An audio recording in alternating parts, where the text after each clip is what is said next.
নমস্কার বন্ধুরা, আপনাদের স্নেক প্ল্যান্টকে যদি এরকম ঝাঁকড়া বাঁধতে চান অবশ্যই কতগুলো টিপস আপনাদেরকে অবশ্যই ফলো করতে হবে। টিপস নাম্বার 1, স্নেক প্ল্যান্টকে কখনোই ডাইরেক্ট সানলাইটে রাখা যাবে না। ডাইরেক্ট সানলাইটে রাখলে এদের গাটা পুড়ে যাবে, ব্রাউন কালার হয়ে যাবে।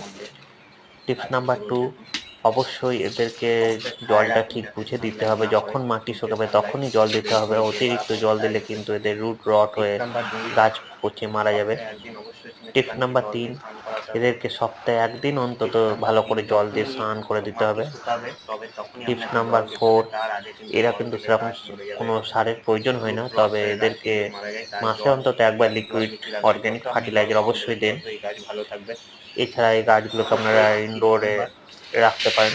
অবশ্যই এদের ডাইরেক্ট সানলাইট না হলেও এদেরকে কিন্তু ইনডাইরেক্ট সানলাইটে রাখতে হবে, যেখানে সূর্যের পর্যাপ্ত আলো পাওয়া যায়।